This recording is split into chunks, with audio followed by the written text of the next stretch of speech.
If these walls could talk. If these walls could talk, They would say thank you. they would echo the voices of the children on a Friday night. It's a good place for families. It's a good place for kids. Home. They would wrap their arms around everyone because of the Hamishness of the temple. A lot of people had dreams. What we see, these walls, are the manifestation of those dreams. They would say thank you to all the people who are now gone for doing what they did for the temple. They would have a lot of stories about a lot of wonderful families, a lot of wonderful mitzvahs. I think we've progressed very far. They could look pretty satisfied of where the temple is today. I've always felt that the walls of Akiba have absorbed the prayers, the commitment of our people for the last 60 years.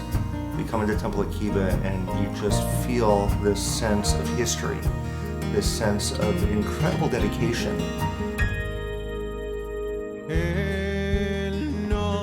For 60 years, the presidents of Temple Akiba have taken great care to ensure that this community is a beacon of light, a haven of goodness, and an ambassador of shalom. Founded in 1953 with a handful of families, Temple Akiba grew quickly. Within a year, the synagogue officially affiliated with the Union of American Hebrew Congregations, held its first Shabbat services, and hired Rabbi Herschel Lyman to lead the congregation. The first presidents built the community, and by 1963, Temple Akiba broke ground on their new building. As a matter of fact, I was president when this building was dedicated. It's something that we lived to create. The weekend of the dedication of this building, in the LA Times, the headline of the article said, "From Dusty's Gym comes the Temple of Adventurous Art." And I had to have my mother convince me it wasn't my father, it was the artwork here in the temple.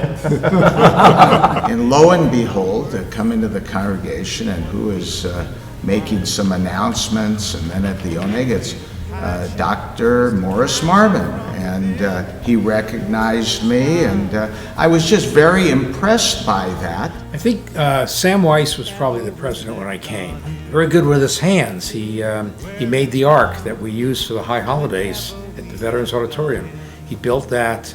He built a lot of things that are around. Roz was the first woman president of the congregation, and when she was president, I think she was only the 6th female president in the country. She was the go-to gal. She was the one who basically, or the two of them were our rock, and we could count on them. So happy. We grew into it simply because we helped start, or did start, the retreats for Temple Akiba, and it was a awakening of the community from my time to not only coming to services, but actually extending the services to year-round participation. I was also given the task before the temple was built to see if we can get some financing for the temple, and I was given the job because I knew nothing about finance. And I was able to get our local savings and loan company to come up with all the money needed to build the temple.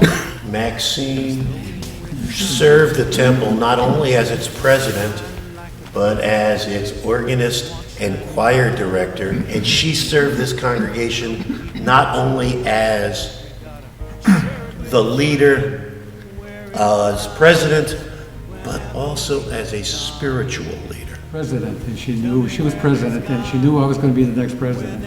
So that was my first shot at it. And I liked it so much, I kept going.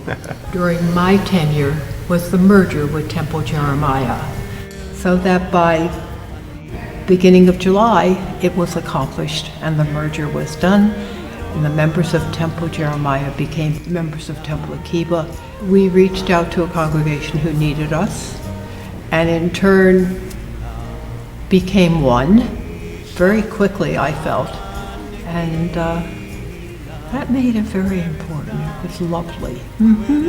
I always enjoy a leadership position, trying to have everyone work as a team to accomplish our common goals.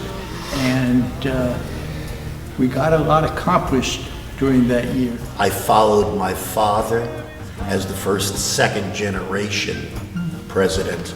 I saw my presidency as one in creating unity within one congregation, rather than saying how many Jeremiah people are on the board, how many Akiba people. I came over and immediately became active in Sisterhood, the gift shop, which I've been running since 1978. Probably Rabbi Maller's 30th anniversary. And it was a fundraiser, and we really made money. That probably would be something that I look back on and felt very good about. In May 1986, Temple Akiba was able to burn its mortgage, paving the way for financial sustainability for years to come. And it was with that board that we were able to accomplish the purchase during that term of the property to our north, and nursery schools, to family camps, to bar and bat mitzvahs, to teaching in the schools, confirmation, etc. The president, I remember, was, that I had a lot of involvement was Tim Harris, who was really a good guy. And so we took the holiday workshop, and shortly after that, I joined the choir. And within 2 years, I was the cantor of the lay cantor of the synagogue. This was the time of the terrible Holocaust in the Twin Towers in New York, and we reached out to the Muslim community and had a number of sessions with them in order to bring the community together. Because I had gotten the position that I was meant to be in, which was Vice President of Religious Practices, which is, for me, the position of joy. So I felt that my job as president was keeping things calm and stable. We were retiring one rabbi and employing a new rabbi. I felt that was very, very important. That for the first time in 39 years, the temple had to do a rabbinical search. But I think we did reasonably well. When I first came to Temple Akiba, Ed Wolkowitz was the president of the congregation. And I remember asking him, is it easier to be the mayor of the city or the president of the congregation? And he said, no question, it's much easier being the mayor of the city. I said, why? He said, because in the congregation, everyone wants to be the boss. Well, I love the fact that Rabbi Shapiro brought in the Kabbalat Shabbat service. That is my personal favorite service. I love to sing, and it's just so joyous, and I know a lot of people really enjoy that. The partnership between Rabbi Shapiro and Cantor Lonnie is an amazing partnership. So the two of them enhance each other, and it made the services even more special.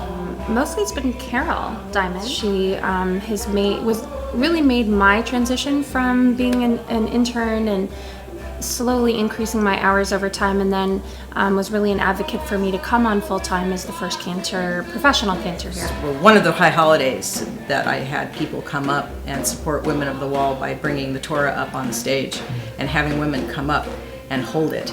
It was an amazing experience for so many women, because some of them had said they had never held a Torah before.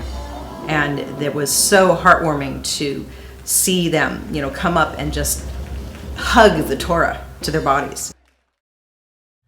On April 4th, 2013, nearly all of the past presidents of Temple Akiba came together for a morning of reflection, celebration, and community. It was probably the highlight of my life. I was glad to have been a part of it, and I'm glad that other people are a part of it now. I'm just one of the crowd. I'm one of the family. And that's how I feel all the presidents are at Temple Akiba. Our sense of sharing, our sense of ideas, our sense of cooperation in putting forward that vision has led Temple Akiba to wonderful places. If there were one word that you had to describe Temple Akiba, what would it be? Home. Hamish. Attachment. Comfort. Family. This is home. This is family. Every significant signpost in my family's life occurred in and around Temple Akiba. Temple Akiba has done wonders for my family. The feelings of togetherness, the feelings of this is ours, is probably something I had never imagined could happen. I'm as comfortable here as I am at home or anywhere else, perhaps more so. You can't find a better congregation. You can find a much bigger congregation, you can find a congregation that'll pay you more, but you can't find a congregation that will be better to be the rabbi of that congregation. Temple Akiba provides a bridge from the uninvolved and even non-Jews to Judaism as a way of people becoming a part of this community. My vision is to maintain the kind of an environment within our temple that keeps us interested and thriving. We're about to start the renovation in the summer. Our goal is definitely to really keep that sense of belonging and feeling like it's a Hamish place, a down-to-earth place, a very homey place that will continue to grow and flourish even as we grow and flourish as a congregation. With our history ever present in our minds, we're building the Temple Akiba of tomorrow today.